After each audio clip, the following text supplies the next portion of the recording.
皆さん、こんにちは。私はアズムです。僕は11年生の科学です。間違ったチャンネル。もう一度。Assalamualaikum warahmatullahi wabarakatuh. Nama saya Muhammad Siddiqui Sazam, kelas 11 MIPA. Dan sekarang saya akan menjelaskan tentang strategi menghadapi ancaman ekonomi. Baiklah, mari kita mulai. Ancaman ekonomi adalah setiap usaha dan kegiatan baik itu yang berasal dari luar maupun dalam negeri yang dinilai mengancam dan membahayakan keamanan finansial serta pertumbuhan ekonomi nasional bangsa Indonesia. Di situ ada kata finansial. Apa sih artinya? Secara singkatnya, ia adalah salah satu bidang ekonomi yang berfokus kepada keuangan.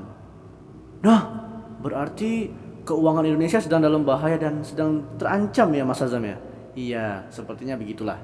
Nah, oleh karena itu mari kita bahas juga contoh-contoh ancaman ekonomi di Indonesia.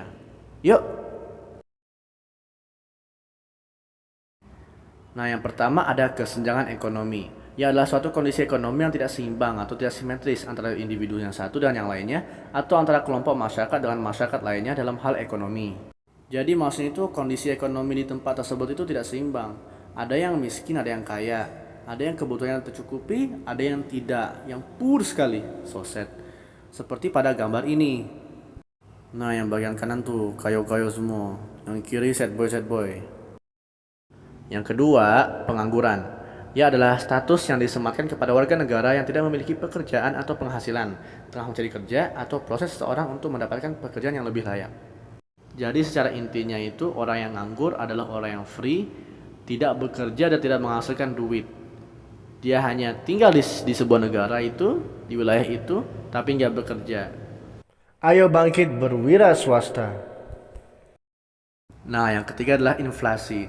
Ia adalah suatu proses peningkatan harga secara terus-menerus dan berkaitan dengan adanya mekanisme pasar seperti meningkatnya konsumsi masyarakat, terjadinya likuiditas yang berlebihan, hingga adanya distribusi barang yang tidak lancar.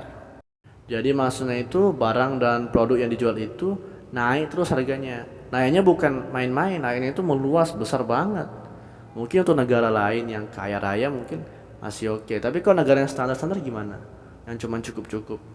Naik sedikit langsung bangkrut tuh ekonominya. Wah. Nah, ini yang keempat nih utang negara, yaitu adalah jumlah uang yang wajib dibayar pemerintah pusat dan atau kewajiban pemerintah pusat yang dapat dinilai dengan uang berdasarkan peraturan perundang-undangan yang berlaku, perjanjian atau berdasarkan sebab lainnya yang sah. Nah, sudah jelaskan teman-teman, utang negara, utangnya negara. Hanya saja utang negara itu berbeda cara mengurusnya dibanding utang biasa. Nah, ini yang kelima nih, korupsi. Ya adalah perbuatan yang dilakukan dengan maksud memberikan beberapa keuntungan yang bertentangan dengan tugas dan hak orang lain.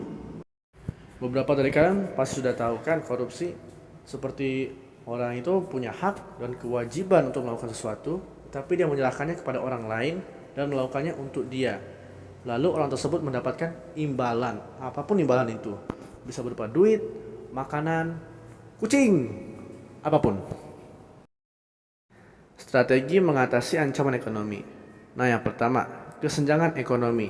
Ada beberapa cara untuk mengatasinya seperti investasi melalui perlindungan sosial, melakukan pembangunan infrastruktur di setiap daerah sesuai dengan kebutuhan, meningkatkan kualitas pendidikan, menambah lapangan kerja, dan pemberian pinjaman dengan kooperasi. Dengan cara ini, masyarakat bisa maintain ya. Orang yang tadinya tidak punya pekerjaan dan tidak memiliki pendapatan, sekarang bisa bekerja dan mendapat pendapatan untuk memenuhi kebutuhan hidup mereka. Lalu yang kedua, cara mengatasi pengangguran ada meningkatkan kualitas pendidikan dan keterampilan bagi setiap warga negaranya, menciptakan lapangan kerja yang bersifat padat karya, meningkatkan pelatihan kerja di setiap industri modern, dan mengembangkan bisnis dengan cara wirausaha atau entrepreneur. Apabila semuanya terpenuhi, kemungkinan besar tingkat pengangguran itu sangat sedikit karena orang-orang pada punya pendidikan yang baik, lapangan kerja banyak, pengalaman kerja juga banyak, sehingga dijamin orang itu mendapat pekerjaan dan bisa membuat penghasilan. Nah, sekarang inflasi ada beberapa kebijakan. Yang pertama, kebijakan diskonto. Untuk mengatasi inflasi, bank sentral dapat menerapkan kebijakan diskonto dengan cara meningkatkan nilai suku bunga. Tujuannya adalah agar masyarakat terdorong untuk menabung. Dengan demikian diharapkan jumlah uang yang beredar dapat berkurang sehingga tingkat inflasi dapat ditekan. Lalu pada kebijakan lainnya ada kebijakan operasi pasar terbuka. Melalui kebijakan ini, bank sentral dapat mengurangi jumlah uang yang beredar dengan cara menjual surat-surat berharga. Misalnya surat utang negara. Semakin banyak jumlah surat-surat berharga yang terjual, jumlah uang beredar akan berkurang sehingga dapat mengurangi tingkat inflasi. Nah, lalu kebijakan ketiga, menghemat pengeluaran pemerintah. Pemerintah dapat menekan inflasi dengan cara mengurangi pengeluaran, sehingga permintaan akan barang dan jasa berkurang yang pada akhirnya dapat menurunkan harga. Nah, sekarang cara mengatasi utang negara ya. Yang pertama, mengurangi atau bahkan membatasi impor barang ataupun bahan pangan dari negara lain dengan cara lebih memaksimalkan hasil sumber daya negara kita sendiri. Lalu yang kedua, mengurangi pemakaian dana belanja negara untuk anggaran-anggaran yang belum terlalu penting. Seperti banyaknya proyek pemerintah yang molor dan tidak efektif, padahal telah mengeluarkan dana yang tidak sedikit nominalnya.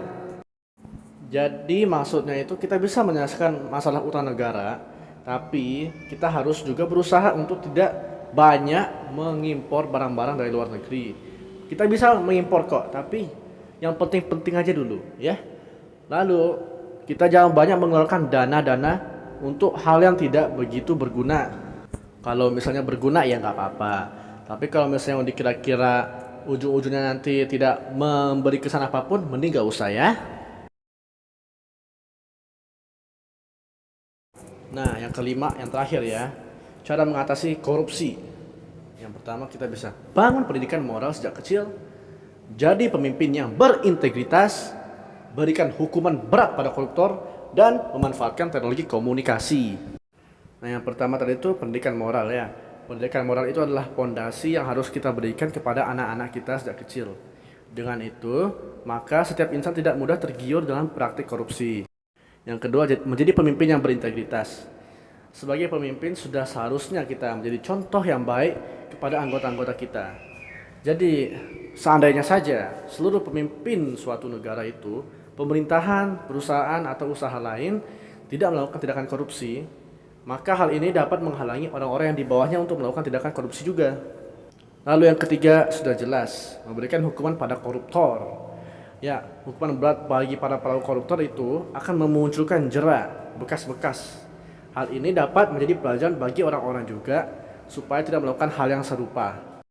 Lalu pada yang keempat, teknologi dapat mempermudah sistem birokrasi, baik di pemerintahan, perusahaan, bisnis maupun lembaga pendidikan. Dengan memanfaatkan teknologi, maka setiap aktivitas dapat dipantau sehingga meminimalisir kesempatan untuk melakukan korupsi. Begitu teman-teman. Baik, sekian dari saya. Mohon maaf apabila ada salah kata. Wassalamualaikum warahmatullahi wabarakatuh. Semangat!